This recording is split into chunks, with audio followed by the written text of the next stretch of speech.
നമുക്കറിയാവുന്ന പോലെ, നാം ഓർത്തതുപോലെ, ഈ വർഷത്തിൻ്റെ ഒടുവിലത്തെ ഞായറാഴ്ചയിലേക്ക്, ഒടുവിലത്തെ ദിവസത്തിലേക്ക് തന്നെ ദൈവം നമ്മെ കൊണ്ടുവന്നിരിക്കുകയാണ്.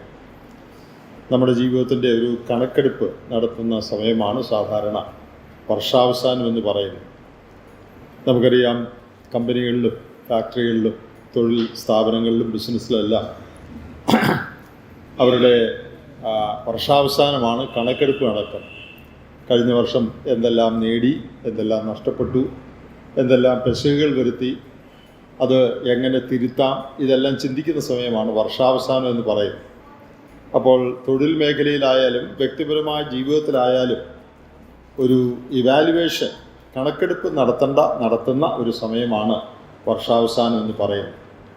നമ്മെ സംബന്ധിച്ച് നമ്മുടെ ആത്മീയ ജീവിതത്തിൻ്റെ ഒരു കണക്കെടുപ്പ് വർഷാവസാനം നടത്തുന്നത് വളരെ നല്ലൊരു കാര്യമാണ്. കഴിഞ്ഞ വർഷക്കാലം ദൈവം നമ്മെ എങ്ങനെ നടത്തി എന്നോർത്ത് സ്തോത്രം ചെയ്യണം. അതുമാത്രമല്ല, എന്തെല്ലാം കാര്യങ്ങൾ നമുക്ക് നന്നായി ചെയ്യാമായിരുന്നു, അത് ചെയ്യാൻ സാധിക്കാതെ പോയത് എന്തൊക്കെയാണ് കുറവ് വന്നത്, ഇതൊക്കെ ചിന്തിക്കാനും ദൈവസന്നിധിയിൽ ആ കാര്യങ്ങൾ ക്രമപ്പെടുത്താനുമുള്ള ഒരു സമയമാണ് വർഷാവസാനം എന്ന് പറയുന്നത്. ആ ബന്ധത്തിലാണ് ഇന്ന് ചില വാക്കുകൾ നിങ്ങളോട് പറയാനായിട്ട് എൻ്റെ ഹൃദയത്തിന് പ്രേരണയുള്ളത്. സഭാപ്രസംഗയുടെ പുസ്തകം 7-ാം അധ്യായത്തിൻ്റെ 8-ാമത്തെ വാക്യം, അതിൻ്റെ ആദ്യ ഭാഗം വായിക്കുന്നു. Ecclesiastes chapter 7 and verse 8 and the first part. 7-8 ആദ്യ ഭാഗം. ഒരു കാര്യത്തിൻ്റെ ആരംഭത്തേക്കാൾ അതിൻ്റെ അവസാനം നല്ലത്. The end of a thing is better than the beginning thereof. ഒരു കാര്യത്തിൻ്റെ ആരംഭത്തേക്കാൾ അതിൻ്റെ അവസാനം നല്ലത്. വളരെ അർത്ഥമുള്ള ഒരു പ്രസ്താവനയാണ്. ജ്ഞാനിയായ ശലോമോനാണിത് പറഞ്ഞിരിക്കുന്നത്. വളരെ അർത്ഥമുള്ള, മീനിങ് ആയിട്ടുള്ള ഒരു സ്റ്റേറ്റ്മെൻ്റാണ്. നാം ഒരു കാര്യം എങ്ങനെ തുടങ്ങി വെക്കുന്നു എന്നുള്ളതല്ല, അതെങ്ങനെ അതിൻ്റെ പരിസമാപ്തിയിലേക്ക് കൊണ്ടുവരുന്നു എന്നുള്ളതാണ് അതിൻ്റെ ഫലവും അതിൻ്റെ വിജയവും തീരുമാനിക്കുന്നത്. നമുക്കറിയാം, നമ്മുടെ നാട്ടിൽ പ്രത്യേകിച്ച് ഗവൺമെൻറ് അനേക കാര്യങ്ങൾ തുടങ്ങി വെക്കും, എന്നാൽ വർഷങ്ങളോളം അതിങ്ങനെ കിടക്കുകയും തീരാതിരിക്കുകയും ചെയ്യും. കോട്ടയത്തെ ശീമാട്ടി റൗണ്ടാന തന്നെ ഏറ്റവും നല്ല ഉദാഹരണം. എല്ലാവർക്കും അത് മനസ്സിലായല്ലോ, വിശദീകരിക്കേണ്ട ആവശ്യമില്ല. എത്രയോ വർഷങ്ങൾക്ക് മുമ്പ് തുടങ്ങിയതാണ്. വലിയൊരു ഹ്യൂജ് സ്ട്രക്ചറാണ് സിറ്റിയുടെ നടുവിൽ ഇരിക്കുന്നത്. തുടങ്ങിയപ്പോൾ വളരെ സന്തോഷമായിരുന്നു, വലിയ കാര്യമാണെന്ന് വിചാരിച്ചു. പക്ഷേ ഒന്നും സംഭവിച്ചില്ല, അത് തീർന്നിട്ടില്ല. അതിന് തീരുമോ എന്നുള്ളത് വളരെ സംശയമാണ്. അപ്പോൾ തുടങ്ങാൻ വളരെ എളുപ്പമാണ്, എന്നാൽ തുടങ്ങിയതുകൊണ്ടായില്ല. നന്നായിട്ട് തുടങ്ങണം. തുടങ്ങുന്ന കാര്യം അതിൻ്റെ പരിസമാപ്തിയിലേക്ക് കൊണ്ടുവരികയും വേണം. ഒരു കാര്യം വിജയമാണോ അല്ലയോ എന്ന് തീരുമാനിക്കുന്നത് അത് തുടങ്ങിയത് എങ്ങനെയാണ് എന്നുള്ളത് മാത്രമല്ല, തുടക്കവും പ്രധാനമാണ്. എന്നാൽ അത് ചെയ്തു തീർത്തോ, അതുകൊണ്ട് ഉദ്ദേശിച്ച കാര്യം സാധിച്ചോ എന്നുള്ളതാണ് ആ കാര്യത്തിൻ്റെ വിജയത്തെ തീരുമാനിക്കുന്നത്. നമ്മുടെ ജീവിതവും അങ്ങനെ തന്നെയാണ്. നാം വർഷം എങ്ങനെ ആരംഭിക്കുന്നു, അല്ലെങ്കിൽ ജീവിതത്തിൻ്റെ ആദ്യ ഭാഗങ്ങൾ എങ്ങനെ ചെലവഴിക്കുന്നു എന്നുള്ളതിനേക്കാൾ നമ്മുടെ ജീവിതത്തിൻ്റെ ഒടുവിലേക്ക്, അല്ലെങ്കിൽ ജീവിതത്തിൽ നാം മുമ്പോട്ട് പോകുമ്പോൾ എന്ത് സാധിക്കുന്നു എന്നുള്ളതാണ് നമ്മുടെ ജീവിതം വിജയമാണോ അല്ലയോ എന്ന് ഉള്ളതിൻ്റെ തെളിവ് നമുക്ക് നൽകുന്നത്. ഞാൻ ഈ കാര്യത്തെക്കുറിച്ച് കഴിഞ്ഞ ദിവസങ്ങളിൽ ചിന്തിക്കുകയും പ്രാർത്ഥിക്കുകയും ചെയ്തുകൊണ്ടിരുന്നപ്പോൾ വേദപുസ്തകത്തിലെ അനേക ഉദാഹരണങ്ങൾ മനസ്സിൽ വന്നു. അതെല്ലാം കൂടെ ഇപ്പോൾ പറയാൻ നമുക്ക് നേരമില്ല, അതുകൊണ്ട് എല്ലാം ഞാൻ പറയുന്നില്ല. വേദപുസ്തകത്തിൽ എത്രയോ പേരുടെ കാര്യം അതിന് നാം ഈ പറഞ്ഞ കാര്യത്തിന് നല്ല തെളിവായിട്ടുണ്ട്.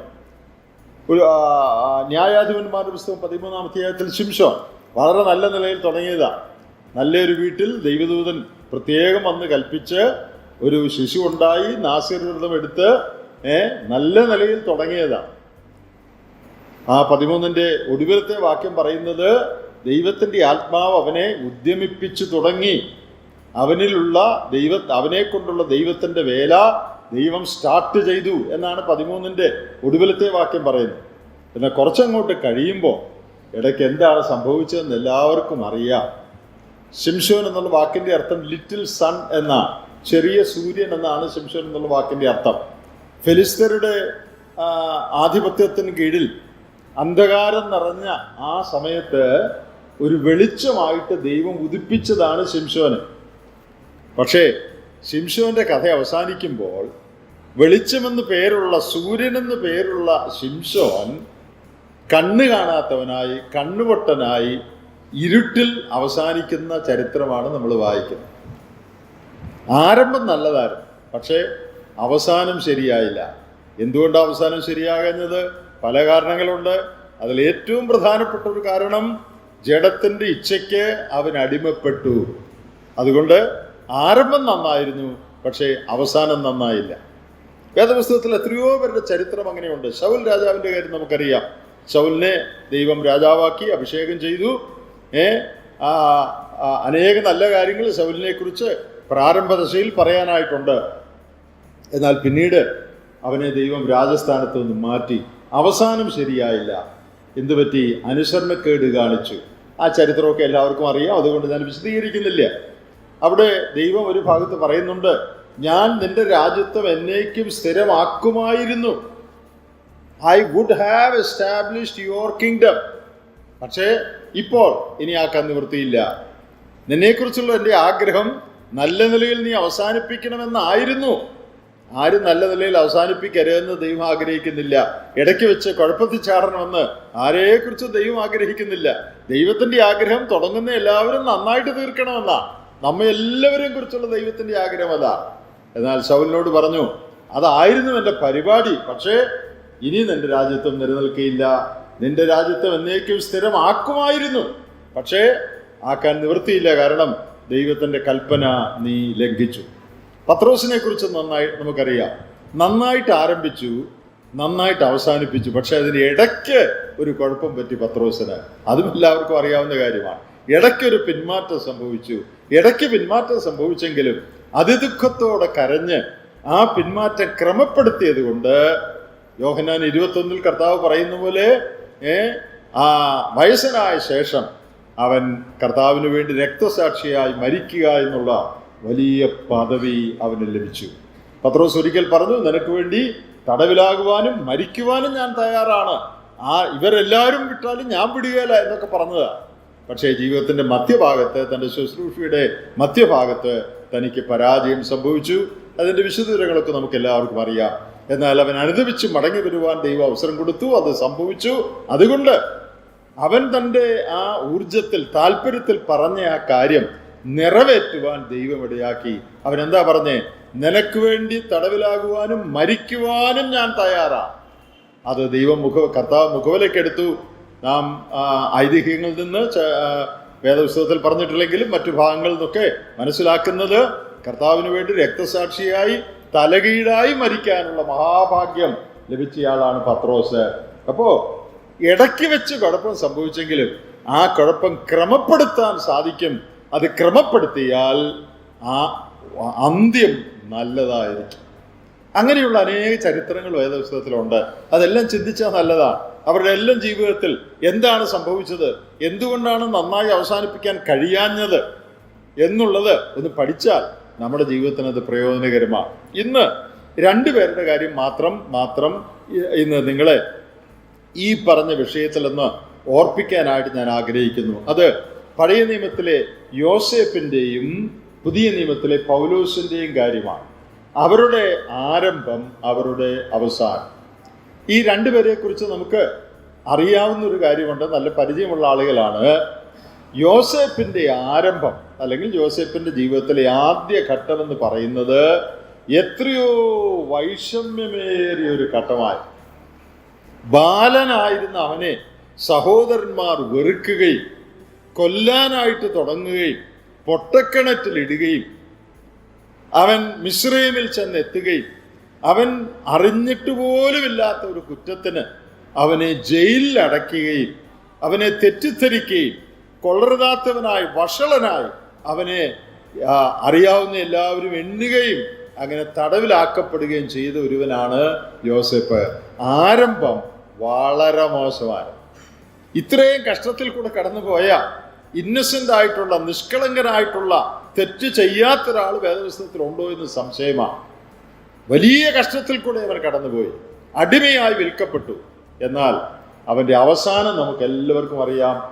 ഇതുപോലെ ഉയർത്തപ്പെട്ട വേറെ ആളുകൾ ദാനിയേലൊക്കെ ഉണ്ട്. എന്നാൽ അതൊഴിച്ചാൽ വേദപുസ്തകത്തിൽ ഇത്രയും ഉയർത്തപ്പെട്ട വേറൊരാളില്ല എന്ന് വേണമെങ്കിൽ പറയാം.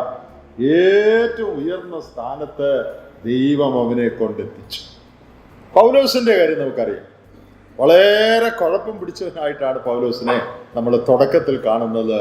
ശൗല് എന്ന പേരിൽ അറിയപ്പെടുന്ന പൗലോസ് സ്തെഫാനോസിന്റെ അവനെ കല്ലെറിയുന്നവരുടെ വസ്ത്രം കാത്തുകൊണ്ട് നിന്ന ബാല്യക്കാരനാണ്. അതിന്റെ താഴെ നമ്മൾ വായിക്കുന്നത്, കൊലയും ഭീഷണിയും നിശ്വസിച്ചുകൊണ്ട് സ്ത്രീകളെയും പുരുഷന്മാരെയും പിടിച്ച് ക്രിസ്തു മാർഗത്തെ മുടിച്ചു പോന്നു. അങ്ങനെയാണ് എഴുതിയിരിക്കുന്നത്, മുടിച്ചു പോന്നു. ക്രിസ്തു മാർഗത്തെ മുടിച്ചവനാ. ഇതിനേക്കാൾ മോശം ഒരു സ്റ്റേറ്റ്മെന്റ് ഒരാളെ കുറിച്ച് പറയാനില്ല. അത്രയ്ക്ക് മോശമാണ് അവന്റെ ആരംഭം. എന്നാൽ അവന്റെ അവസാനം നമുക്ക് എല്ലാവർക്കും അറിയാം. ഞാൻ നല്ല പോർ പൊരുതു, ഓട്ടം തികച്ചു, വിശ്വാസം കാത്തു, പിന്നെ നീതിയുടെ കിരീടം എനിക്കായി വെച്ചിരിക്കുന്നു എന്ന് പറഞ്ഞ് നീറോയുടെ വാളിന് തൻ്റെ കഴുത്ത് വെച്ചുകൊടുത്ത് രക്തസാക്ഷിയായി, ലോകത്തിലെ ഏറ്റവും വലിയ ക്രിസ്ത്യാനിയായി, ഏറ്റവും വലിയ അപ്പോസ്തലനായി, തിരുവെഴുത്തിലെ അനേക പുസ്തകങ്ങൾ എഴുതുക, ദൈവവിശ്വാസിയുമായ ലേഖനങ്ങൾ എഴുതുക ദൈവം ഉപയോഗിച്ച ആളായിട്ട് അപ്പോസ്തലൻ തീർന്നു. ആരംഭം വളരെ മോശമായിരുന്നു, പക്ഷേ അവസാനം അതുപോലെ നല്ലതായി. നമ്മുടെയും ജീവിതത്തിൽ ഇത് സംഭവിക്കാൻ കഴിയുമെന്നുള്ളതാണ് ഇന്ന് നമ്മെ തന്നെ ഓർപ്പിക്കാൻ ഞാൻ ആഗ്രഹിക്കുന്നത്. കഴിഞ്ഞ കാലത്ത് നാം ആരംഭിച്ച എത്ര പെശകായിട്ടാണെങ്കിലും, അല്ലെങ്കിൽ പത്രോസിനെ പോലെ എന്തെല്ലാം കുഴപ്പങ്ങൾ നമ്മുടെ ജീവിതത്തിൽ മധ്യകാലത്ത് വന്നു പോയിട്ടുണ്ടെങ്കിലും, നമ്മുടെ ജീവിതം നന്നായി അവസാനിപ്പിക്കുവാൻ നമുക്കെല്ലാവർക്കും ദൈവം അവസരം തരികയാണ്. ആ അവസരം നാം പ്രയോജനപ്പെടുത്തണം. ഞാൻ പറഞ്ഞ ഈ രണ്ട് ആളുകൾ എങ്ങനെയാണ് ജീവിതം നന്നായി അവസാനിപ്പിച്ചതെന്നാണ് ഇന്ന് പറയാൻ ഞാൻ ആഗ്രഹിക്കുന്നത്. യോസേപ്പിനെ കുറിച്ച് അനേക കാര്യം പറയാനുണ്ട്. പൗലോസിനെ കുറിച്ചാണെങ്കിൽ അതിനേക്കാൾ കൂടുതൽ കാര്യം പറയാനുണ്ട്. അതെല്ലാം പറയാനല്ല, ആരംഭം നല്ലതല്ലായിരുന്നെങ്കിലും അവരുടെ ജീവിതം നന്നായി മുന്നോട്ട് പോകാനും നന്നായിട്ട് അവസാനിപ്പിക്കാനും ഇടയായ രണ്ട് ഘടകങ്ങൾ, 2 ക്രൈറ്റീരിയ. യോസേപ്പിന്റെ ജീവിതത്തിൽ നിന്ന് 2 കാര്യങ്ങൾ, പൗലോസിന്റെ ജീവിതത്തിൽ നിന്ന് 2 കാര്യങ്ങൾ. 2 കാര്യങ്ങളല്ല, അതിലും കൂടുതലുണ്ട്. പക്ഷെ ഇപ്പൊ നമുക്കത് പറയാനുള്ള സാവകാശമില്ല. നമുക്കിന്ന് 2 കാര്യങ്ങൾ മാത്രം നോക്കാം. യോസേപ്പിന്റെ ജീവിതം നമുക്ക് എല്ലാവർക്കും അറിയാവുന്നതുകൊണ്ട് ആ ഭാഗങ്ങളൊന്നും ഇപ്പോൾ വായിച്ച് കേൾപ്പിക്കേണ്ട കാര്യമില്ല. എല്ലാവർക്കും സൺഡേ സ്കൂൾ മുതലേ അറിയാവുന്നതാണ്. സഹോദരന്മാരാൽ വെറുക്കപ്പെട്ട്, അടിമയായി വിൽക്കപ്പെട്ട്, പോത്തിഫറിന്റെ വീട്ടിൽ വളരെ അന്യായമായി കഷ്ടമനുഭവിച്ച് തടവിലാക്കപ്പെട്ട, തടവിൽ വെച്ച് സഹായിക്കാമെന്ന് പറഞ്ഞ ഒരു കൂട്ടുകാരൻ മറന്നുപോയ ഒരു പാവപ്പെട്ട പയ്യനാണ് യോസേഫ്. എന്നാൽ അവൻ വളരെ ഉയർത്തപ്പെട്ടു. അതിൻ്റെ രഹസ്യം എന്താ? നമുക്കും അങ്ങനെ സാധിക്കുമോ? അതോ ഇത് യോസേഫിന് മാത്രം സാധിക്കുന്നതാണോ? നമുക്കും അങ്ങനെ സാധിക്കുമോ? നമ്മുടെ ജീവിതവും ആരംഭത്തിലോ മധ്യത്തിലോ ഒക്കെ കുഴപ്പത്തിലായാലും പിന്നെയും ദൈവത്തിൻ്റെ ഹിതപ്രകാരം നമുക്കും ജീവിതത്തിൽ ഉയരുക എന്ന് പറഞ്ഞാൽ എല്ലാവരും പ്രധാനമന്ത്രിയാകുക എന്നുള്ളതല്ല. ദൈവത്തിന് പ്രസാദകരമായ നിലയിൽ നമ്മുടെ ജീവിതം എത്തുവാൻ സാധിക്കുമോ? നമുക്ക് തിരുവെഴുത്തിൽ നിന്ന്, ഉൽപ്പത്തി പുസ്തകത്തിൽ നിന്ന് തന്നെ 1-2 വാക്യങ്ങൾ പ്രാരംഭമായിട്ട് വായിക്കാം. ഞാനതിന് യോസേഫിനെ കുറിച്ച് ഞാൻ മനസ്സിലാക്കിയതിൽ നിന്ന് 2 പ്രത്യേക ഗുണങ്ങൾ, അവൻ്റെ ജീവിതത്തിൽ കാണപ്പെട്ട 2 പ്രത്യേക കാര്യങ്ങളാണ് അവനെ മഹാനായി ഉയർത്തിയത്. അതിൻ്റെ 39-ാം അധ്യായത്തിലേക്ക് ആദ്യം വരിക. പുസ്തകം 39, ജെനസിസ് ചാപ്റ്റർ 39. യോസേഫിൻ്റെ ജീവിതത്തിൽ ഈ കഷ്ടങ്ങളെല്ലാം, പ്രാതുകൂല്യങ്ങളെല്ലാം ഉണ്ടായിട്ടും അവൻ്റെ ജീവിതം അനുഗ്രഹപൂർണമായി തീരാനുള്ള ഒന്നാമത്തെ കാരണമായി ഞാൻ വിചാരിക്കുന്നത് 39-ാം അധ്യായത്തിൻ്റെ 2-ാമത്തെ വാക്യം. യോസേഫിനോടുകൂടെ, യഹോവ യോസേഫിനോടുകൂടെ ഉണ്ടായിരുന്നുകൊണ്ട് അവൻ കൃതാർത്ഥനായി. The Lord was with Joseph. യഹോവ യോസേഫിനോടുകൂടെ ഉണ്ടായിരുന്നു. ഇനി അതിൻ്റെ താഴെ നോക്കുക, 3-ാം വാക്യം. യഹോവ യോസേഫ് അവനോടുകൂടി ഉണ്ടെന്നും അവൻ ചെയ്യുന്നൊക്കെയും യഹോവ സാധിപ്പിക്കുന്നുവെന്ന് അവന്റെ യജമാനൻ കണ്ടു. യഹോവ അവനോടുകൂടെ ഉണ്ടെന്ന് കണ്ടു. ഇനി 21 വാക്യം. എന്നാൽ യഹോവ യോസേപ്പിനോടുകൂടെ ഇരുന്നു. അത് കാരാഗ്രഹത്തിലെ കാര്യമാണ്. ആദ്യം നമ്മൾ വായിച്ചത് പോത്തിഫറിന്റെ വീട്ടിലെ കാര്യമാണ്, യഹോവ കൂടെ ഇരുന്നെന്ന്. ഇപ്പൊ വായിച്ചത് യഹോവ യോസേപ്പിനോടുകൂടെ ഇരുന്നു. അത് കാരാഗ്രഹത്തിൽ അവനെ ആക്കിയ ശേഷമുള്ള കാര്യമാണ്. അതിൻ്റെ 23 വാക്യം. യഹോവ അവനോടുകൂടി ഇരുന്ന് അവൻ ചെയ്തൊക്കെയും സഫലമാക്കുകൊണ്ട് അവൻ്റെ കൈക്കുള്ളിൽ യാതൊന്നും കാരാഗ്രഹപ്രമാണം നോക്കിയില്ല. അപ്പോൾ ഈ 39 അധ്യായത്തിൽ 4 പ്രാവശ്യം ഒരേ സ്റ്റേറ്റ്മെന്റ് പറഞ്ഞിട്ടുണ്ട്. അതെന്താ? യഹോവ യോസേപ്പിനോടുകൂടെ ഇരുന്നു. The Lord was with Joseph. ഞാൻ ചോദിക്കട്ടെ, യഹോവ കൂടെ ഇരിക്കുന്ന ഒരാൾക്ക് പരാജയപ്പെട്ട ജീവിതത്തിൻ്റെ ഉടമയാകാൻ കഴിയുമോ? യഹോവ കൂടെ ഇരിക്കുന്ന ഒരാൾക്ക് ജീവിതത്തിൽ തോൽവി അടഞ്ഞു പോകാൻ കഴിയുമോ? യഹോവ കൂടെ ഉണ്ടെങ്കിൽ ആ ജീവിതം വിജയിക്കാതെ വേറെ ഏത് വഴിക്ക് പോകാനാണ്? യഹോവ കൂടെ ഉണ്ടായത്. യോസേപ്പിന്റെ ജീവിതം ഏറ്റവും താഴ്ന്ന നിലയിൽ നിന്ന്, പ്രാതികൂല്യത്തിന്റെ മത്തിൽ നിന്ന് ഏറ്റവും ഉയർന്നു വരാനായിട്ടുള്ള ഒരു കാരണം യഹോവ കൂടെ ഉണ്ടായിരുന്നു എന്നുള്ളതാണ്. അതിനെക്കുറിച്ച് ഒരു വിശദീകരണം പറയാൻ ആവശ്യമുണ്ട്. എല്ലാ വിശ്വാസികളുടെ കൂടെയും യഹോവ ഇല്ലേ? യോസേപ്പിന്റെ കൂടെ മാത്രമേ യഹോവയുള്ളൂ? നമ്മളുടെ എല്ലാവരുടെയും കൂടെ യഹോവയില്ലേ? ഈ തോക്കുന്നവരുടെ കൂടെയും യഹോവയില്ലേ? രക്ഷിക്കപ്പെട്ട എല്ലാ ദൈവമക്കളുടെ കൂടെയും യഹോവയുണ്ട്. കർത്താവ് നമ്മുടെ എല്ലാവരുടെയും കൂടെയുണ്ട്. പിന്നെ എന്താ ചിലർ ജയിക്കുകയും ചിലർ തോക്കുകയും ചെയ്യുന്നത്? വിശ്വാസികളുടെ എല്ലാം കൂടെ യഹോവയുണ്ട്. പിന്നെന്താ ചില വിശ്വാസികൾ ജീവിതത്തിൽ തകർന്നടിഞ്ഞു പോകുന്നത്, അവരുടെ ജീവിതം പ്രയോജനമില്ലാത്തതായിത്തീരുന്നത്? അപ്പോൾ യഹോവ കൂടെ ഇരിക്കുക എന്ന് പറയുന്നത് കേവലം ഒരു സ്റ്റേറ്റ്മെന്റ് മാത്രമല്ല, അനുഭവത്തിന്റെ ഒരു കാര്യമാകണം. യഹോവയുടെ സാന്നിധ്യം അനുഭവിച്ച് ജീവിക്കുന്ന ഒരനുഭവമായി, ഒരു ജീവിതമായി നമ്മുടെ ജീവിതം തീരണം. എങ്കിലേ യഹോവ കൂടെ ഉണ്ടെന്നുള്ളതിൻ്റെ പ്രയോജനം ഉണ്ടാകും. ഞാൻ ഒന്നുകൂടെ പറയട്ടെ, രക്ഷിക്കപ്പെട്ട എല്ലാവരുടെയും കൂടെ യഹോവയുണ്ട്, കർത്താവുണ്ട്, നമ്മുടെ എല്ലാവരുടെയും കൂടെ ഉണ്ട്. പക്ഷെ അതുകൊണ്ട് ജീവിതം വിജയിക്കണമെന്നില്ല. യഹോവയുടെ സാന്നിധ്യം, കർത്താവിൻ്റെ സാന്നിധ്യം ജീവിതത്തിൽ ബോധപൂർവമായി തിരിച്ചറിഞ്ഞ് ആ സാന്നിധ്യ ബോധത്തിൽ ജീവിക്കുന്നവരാണ് ജീവിതത്തിൽ വിജയിക്കുന്നത്. You should have an experiential knowledge of God's presence. ദൈവ സാന്നിധ്യത്തിൻ്റെ അനുഭവപരമായ അറിവ് നമുക്കുണ്ടായിരിക്കണം. We should live in the conscious presence of God. കർത്താവ് എന്നോടുകൂടെ ഉണ്ട് എന്നുള്ള ആ ബോധ്യത്തിൽ വേണം ഓരോ നിമിഷവും ജീവിക്കുക. യഹോവ കൂടെ ഉണ്ടെന്ന് പറഞ്ഞിട്ട് കാര്യമില്ല. യഹോവ എല്ലാവരുടെയും കൂടെ ഉണ്ട്, എല്ലാ ദൈവമക്കളുടെയും കൂടെ ഉണ്ട്. എന്നാൽ യഹോവ കൂടെ ഉണ്ട് എന്നുള്ള ബോധ്യത്തിൽ ആ ദൈവസാന്നിധ്യം അനുഭവിച്ചുകൊണ്ട് ആ ദൈവസാന്നിധ്യത്തിൻ്റെ ബോധപൂർവമായ അനുഭവത്തിൽ വേണം നാം ജീവിക്കുക. യോസേപ്പ് അങ്ങനെ ജീവിച്ചൊരുത്തനാണ്. അതുകൊണ്ടാണ് യോസേപ്പിൻ്റെ ജീവിതത്തിൽ ഇത്രയും പ്രാതികൂല്യം ഉണ്ടായിരുന്നിട്ടും അവൻ ജയിക്കാനിടയാകും. Joseph experienced or sensed God's conscious presence in his life, and he had experiential knowledge of God's presence. ദൈവ സാന്നിധ്യം അനുനിമിഷം അനുഭവിച്ചുകൊണ്ട് ബോധപൂർവമായ ദൈവ സാന്നിധ്യത്തിൽ അനുഭവവശത്ത് ദൈവത്തിന്റെ സാന്നിധ്യത്തെ അറിഞ്ഞു ജീവിച്ച ഒരാളായിരുന്നു യോസേഫ്. അവൻ്റെ ജീവിതം പരാജയപ്പെടാനായിട്ട് സാധിക്കുകയില്ല.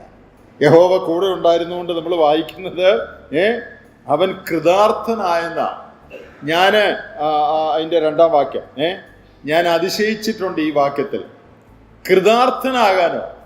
കൃതാർത്ഥനാകാൻ എന്തെങ്കിലും കാര്യം യോസേപ്പിൻ്റെ ജീവിതത്തിലുണ്ടോ? നിങ്ങളൊന്ന് പറഞ്ഞേ.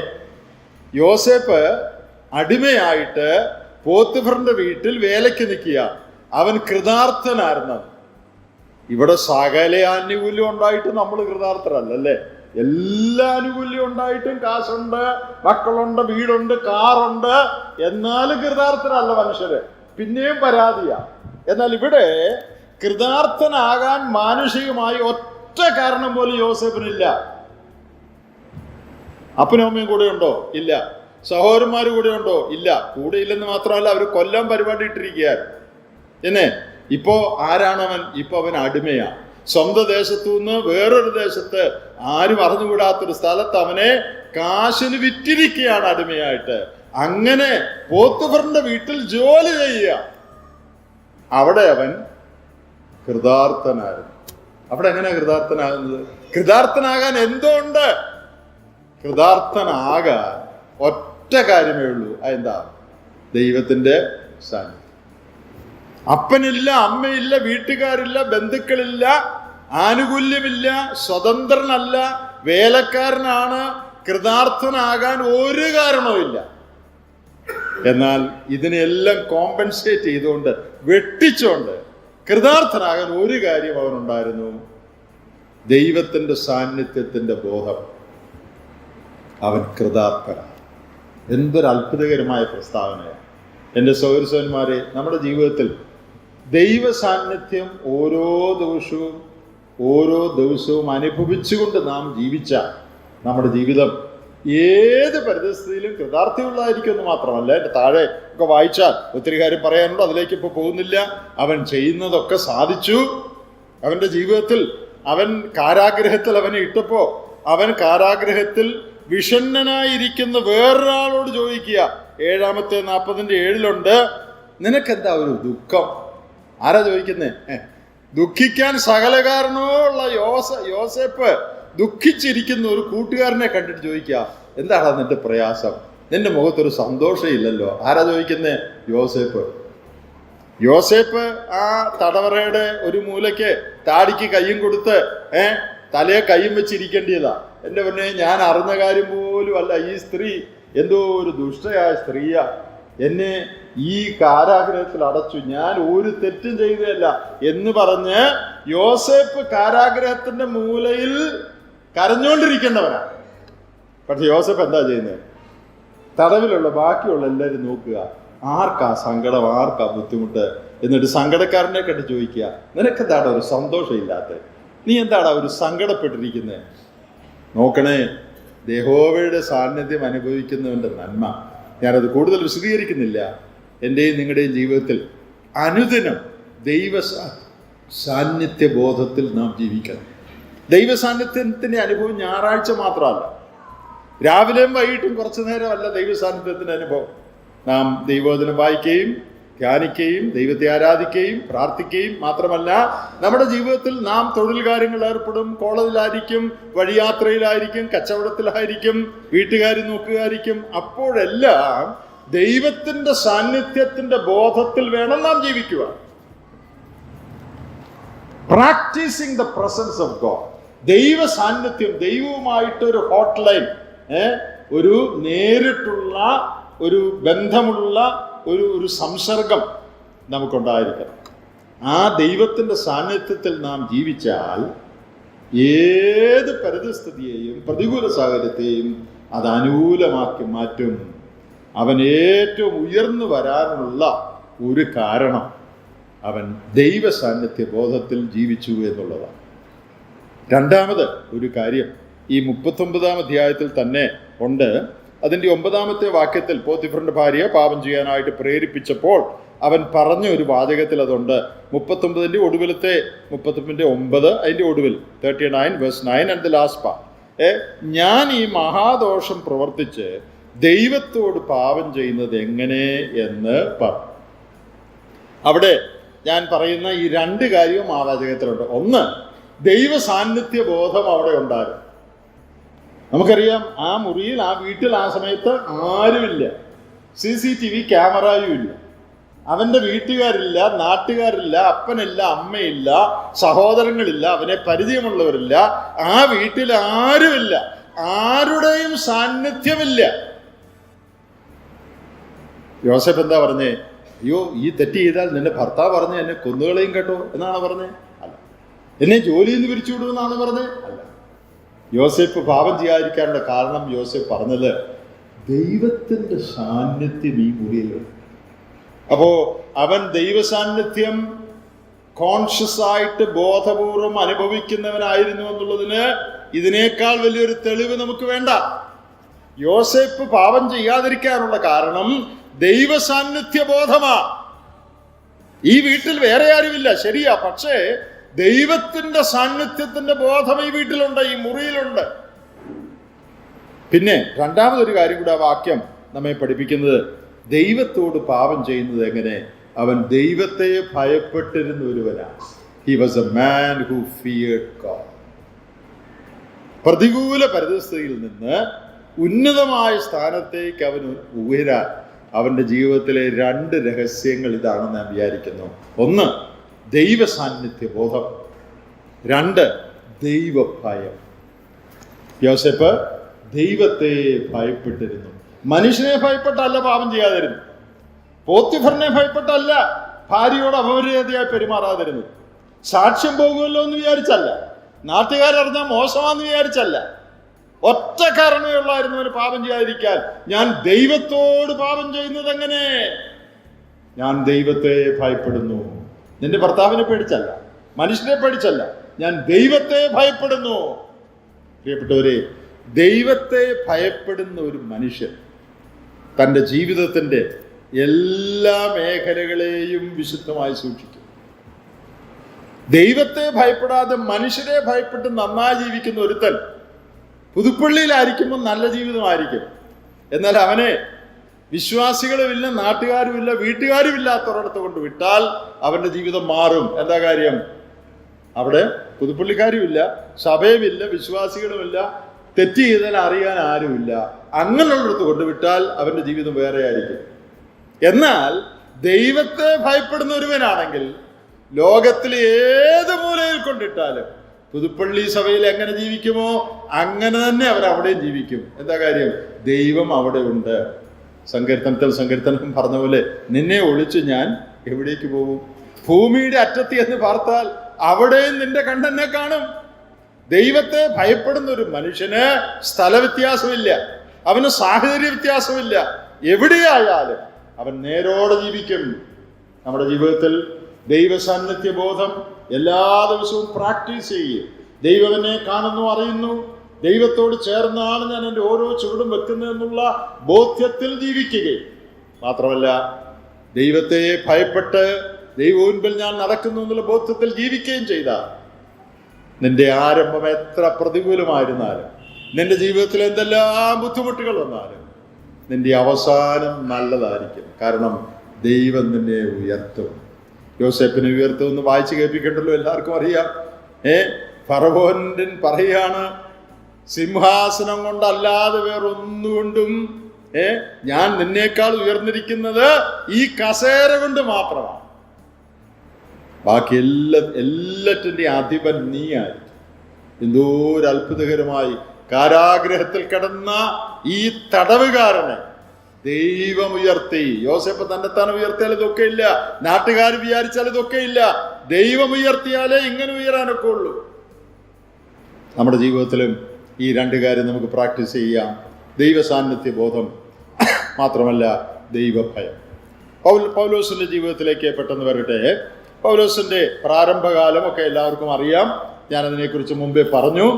ഇവനെപ്പോലെ ക്രിസ്തു വിരോധിയായി അല്ലെങ്കിൽ ക്രൈസ്തവ മാർഗത്തിന് ദോഷം ചെയ്ത വേറെ ഒരാള് ഇല്ല എന്ന് തന്നെ പറയാം. അങ്ങനെയുള്ള ഒരാളായിരുന്നു അവൻ. ആ അവസ്ഥയിൽ യെരുശലേം സഭയെ ഉപദ്രവിച്ചു.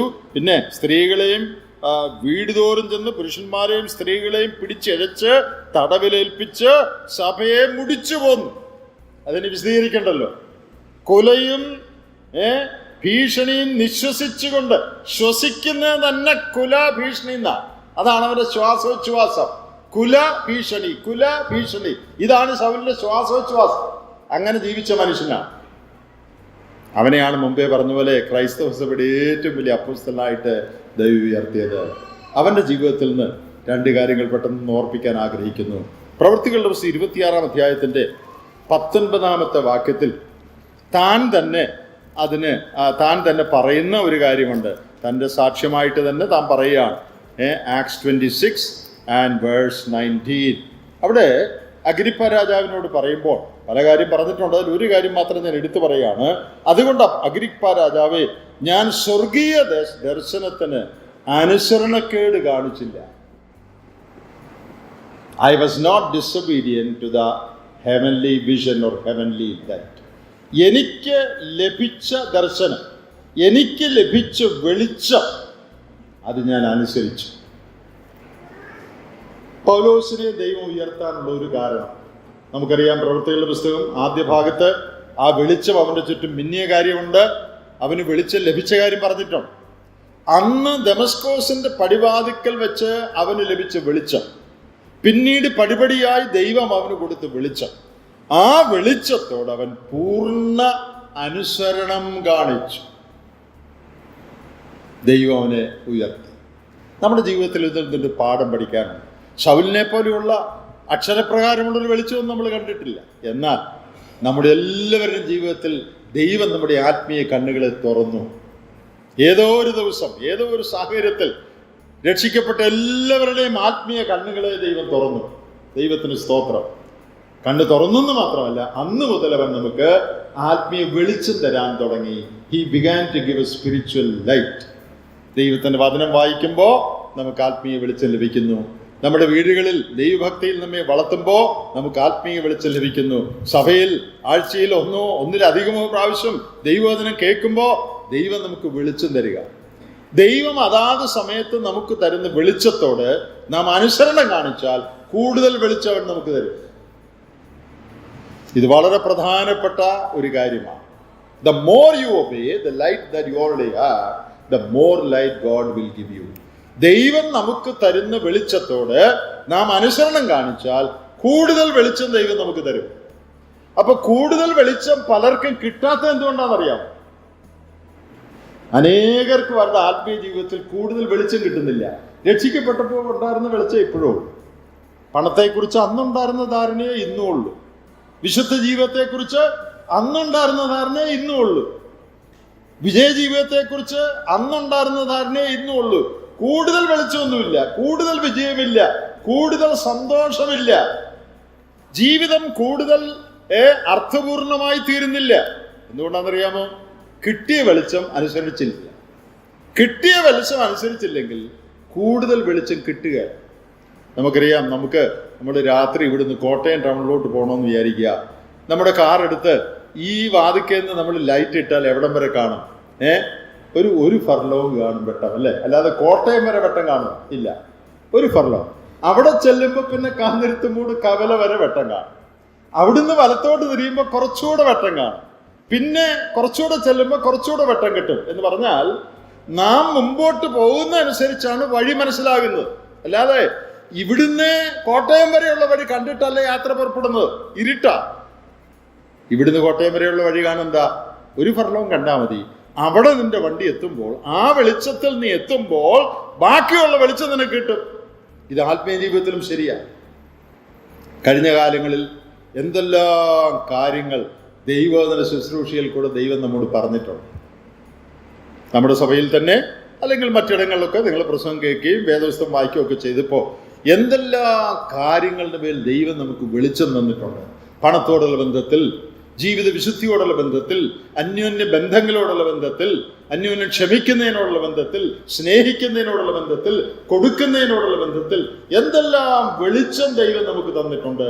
അതൊക്കെ അനുസരിച്ചോ? മനസ്സിലായ കാര്യം അനുസരിച്ചോ? ലഭിച്ച വെളിച്ചം അനുസരിച്ചോ? അനുസരിച്ചാൽ കൂടുതൽ വെളിച്ചം നിനക്ക് തരും. അവിടം വരെ ചെന്നാൽ ബാക്കി പോകാനുള്ള വെളിച്ചം തരും. അനേകർക്കും ജീവിതത്തിൽ വെളിച്ചം കിട്ടാത്തത് കിട്ടിയ വെളിച്ചത്തെ അനുസരിച്ചിട്ടില്ല. പൗലോസ് പറയാണ്, എനിക്ക് കിട്ടിയ വെളിച്ചം ഞാൻ അനുസരിച്ചു. അപ്പൊ ദൈവം എന്ത് ചെയ്തു? ദൈവം ഫർദർ ലൈറ്റ് എനിക്ക് തന്നു, കൂടുതൽ വെളിച്ചം തന്നു. അങ്ങനെ വെളിച്ചത്തിൽ നിന്ന് വെളിച്ചത്തിലേക്ക്, വെളിച്ചത്തിലേക്ക്, വെളിച്ചത്തിലേക്ക്.